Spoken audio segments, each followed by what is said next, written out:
ராஜா matriculation மேல்நிலைப் பள்ளி திருப்பத்தூர். +2ல் எடுத்திருக்க மதிப்பெண் போலவே 10த்லேயும் நல்ல ரிசல்ட் வாங்கியிருக்காங்க நம்ம ஸ்டூடெண்ட்ஸு. இது நமது பள்ளியினுடைய வெள்ளி விழா ஆண்டு.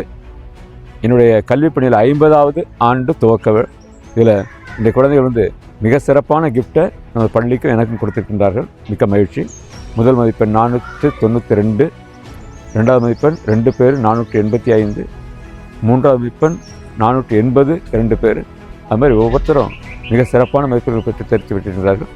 மார்க் எடுத்து பார்த்துருக்காங்கிறத விட மிகவும் சிறப்பு என்னன்னு சொன்னால், எல்லாருமே லைஃப் ஸ்கில்ஸ் தெளிவாக படித்து போயிருக்கிறாங்க. அதற்குரிய பயிற்றுனர்களை கொண்டு வாழ்வியல் திறன்கள் அவர்கள் கற்றுக் கொடுத்துருக்கிறோம். எல்லா குழந்தைகளுக்கும் சிறப்பாக பேச்சாற்றல் இருக்கும். இங்கே வரக்கூடிய எல்லா குழந்தைகளுக்குமே பேச்சாற்றல் கற்றுத்தர்றோம். எல்லா குழந்தைகளுமே மிகச்சிறப்பாக பேசக்கூடிய திறமை படைத்தவர்கள். அவங்க பிற்காலத்தில் தங்களுடைய வாழ்வியல் திறன்களை வைத்தும் தாங்கள் எடுக்கக்கூடிய மதிப்பெண்களை வைத்தும் மிகச்சிறந்த உயர்நிலையை அடைய வேண்டும் என்று இறைவனை வாழ்த்துகின்றேன்.